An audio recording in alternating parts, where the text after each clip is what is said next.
Queridos amigos, queridos ouvintes, sejam bem-vindos. Esse é o Mais Além, o podcast colaborador na divulgação do Espiritismo. Meu nome é Eusine Baima e apresento o programa Conteúdos da Revista Espírita. Nesse episódio de número 16, vamos dar seguimento na leitura do artigo Diferentes Ordens de Espíritos e reproduzir o item Escala Espírita, um conteúdo elaborado por Allan Kardec sob a supervisão dos espíritos. Kardec reconheceu diferenças nas formas de comunicações mediúnicas dadas pelos espíritos, o que foi informado que, numa generalidade, os espíritos dividiam-se em 3 grandes ordens, sendo os espíritos imperfeitos, da terceira ordem, os espíritos bons, de segunda ordem e, por fim, espíritos puros, os espíritos de primeira ordem.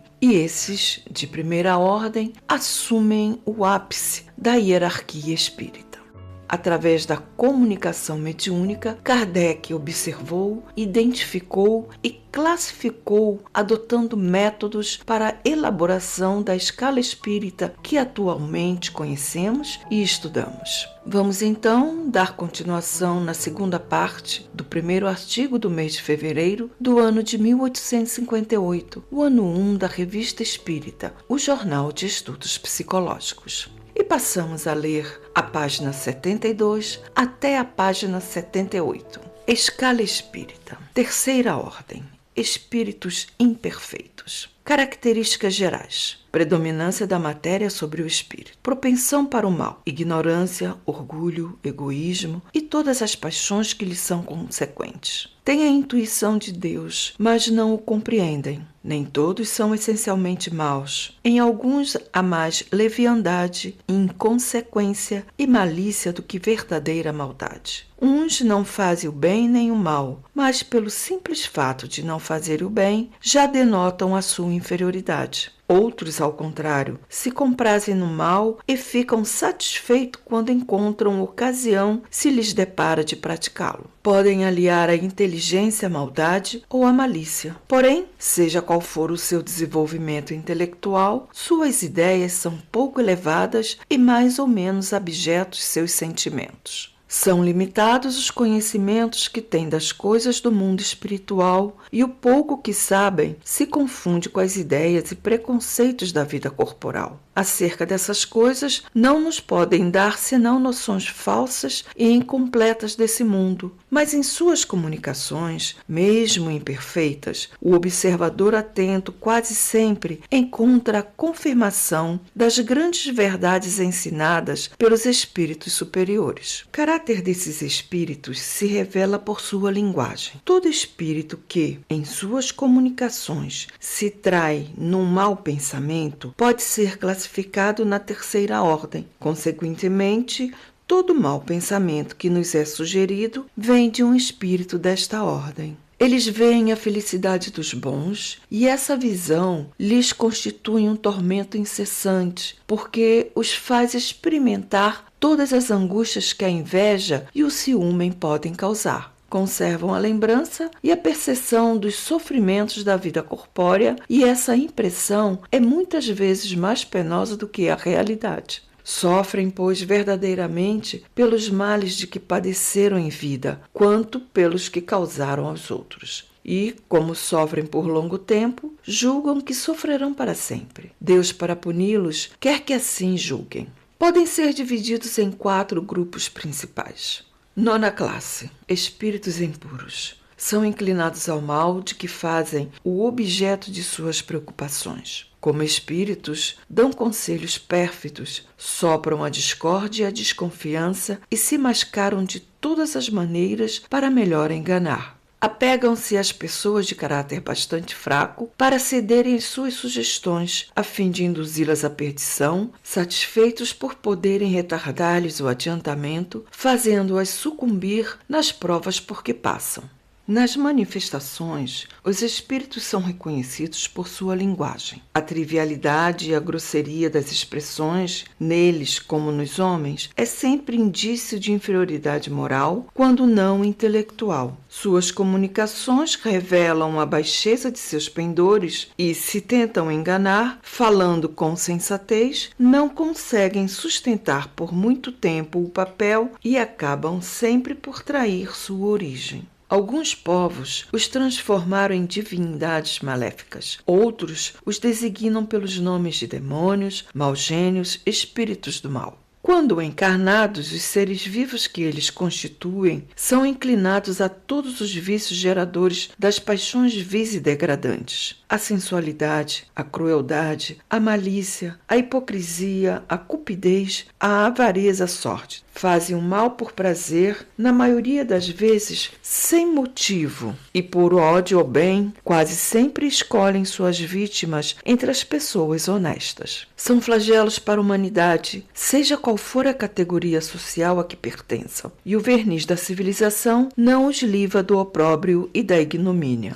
8ª classe. Espíritos levianos. São ignorantes, maliciosos, inconsequentes e zombeteiros. Intrometem-se em tudo e a tudo respondem, sem se incomodarem com a verdade. Comprazem-se em causar pequenos desgostos e ligeiras alegrias em aborrecer, em induzir maliciosamente ao erro por meio de mistificação e de espertezas. A esta classe pertencem os espíritos vulgarmente tratados de duendes, trasgos, gnomos, diabretes. Estão sob a dependência dos espíritos superiores que muitas vezes os empregam, como fazemos com os nossos servidores. Mas que outros parecem ligados à matéria e ser os principais agentes das vicissitudes dos elementos do globo, quer vivam no ar, na água, no fogo, nos corpos sólidos ou nas entranhas da terra. Muitas vezes manifestam sua presença por efeitos sensíveis, tais como pancadas, movimento e deslocamento anormal de corpos sólidos, agitação do ar e etc., o que lhes valeu o nome de espíritos batedores ou perturbadores. Reconhece-se que tais fenômenos não se devem a uma causa fortuita e natural, quando têm um caráter intencional e inteligente. Todos os espíritos podem produzir esses fenômenos, porém, os espíritos elevados em geral deixam essas atribuições aos inferiores, mais aptos às coisas materiais que às inteligentes. Em suas comunicações com os homens, a linguagem de que se servem é, por vezes, espirituosa e faceta, mas quase sempre sem profundidade. Exploram as falhas e o lado ridículo dos homens e os retratam em traços mordazes e satíricos. Se tomam nomes supostos, é mais por malícia que por maldade. 7ª classe.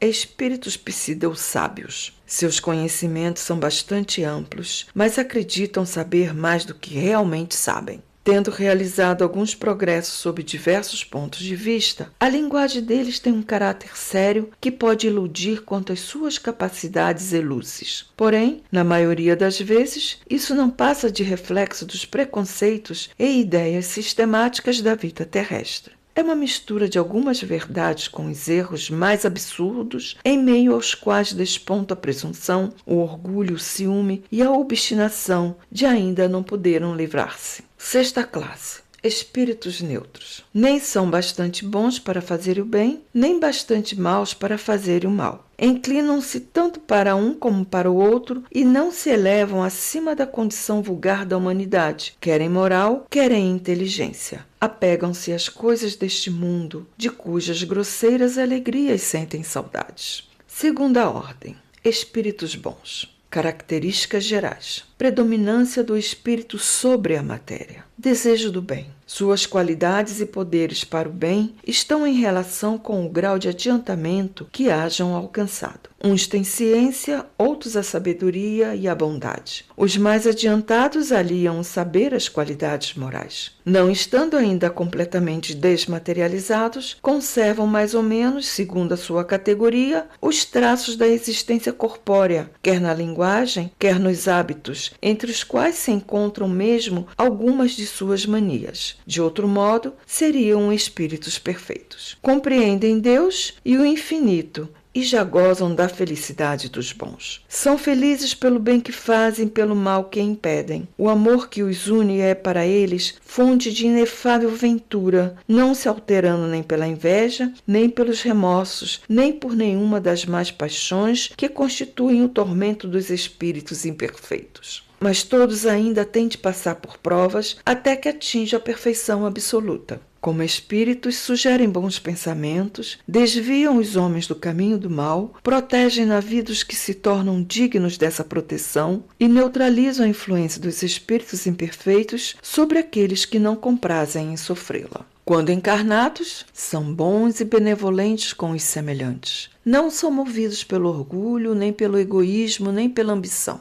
Não experimentam ódio, rancor, inveja ou ciúme e fazem o bem pelo bem. A esta ordem pertencem os espíritos designados nas crenças vulgares pelos nomes de bons gênios, gênios protetores, espíritos do bem. Em época de superstições e de ignorância, foram considerados como divindades benfazejas. Pode-se dividi-los em 4 grupos principais. Quinta classe. Espíritos benévolos. Sua qualidade dominante é a bondade. Sentem prazer em prestar serviço aos homens e protegê-los, mas os seus conhecimentos são limitados. Progrediram mais no sentido moral do que no sentido intelectual. Quarta classe. Espíritos de ciência. Distinguem-se especialmente pela amplitude de seus conhecimentos. Preocupam-se menos com as questões morais do que com as científicas, para as quais têm maior aptidão. Entretanto, só encaram a ciência do ponto de vista da utilidade e jamais dominados pelas paixões peculiares aos espíritos imperfeitos. Terceira classe. Espíritos de sabedoria. As qualidades morais da ordem mais elevada constituem o seu caráter distintivo. Sem possuírem conhecimentos ilimitados, são dotados de uma capacidade intelectual que lhes faculta juízo reto sobre os homens e as coisas. Segunda classe. Espíritos superiores. Reúne em si a ciência, a sabedoria e a bondade. Sua linguagem, que só transpira benevolência, é constantemente digna, elevada e muitas vezes sublime. Sua superioridade os torna mais aptos do que os outros a nos darem as mais justas noções sobre as coisas do mundo incorpóreo, dentro dos limites do que é permitido ao homem saber. Comunicam-se de bom grado com os que procuram de boa fé a verdade e cuja alma já está bastante desprendida dos laços terrenos para compreendê-la, mas se afastam dos que são movidos apenas pela curiosidade ou que são desviados da prática do bem pela influência da matéria. Quando, por exceção, encarnam na Terra, é para cumprir missão de progresso e, então, nos oferecem o tipo da perfeição a que a humanidade pode aspirar neste mundo.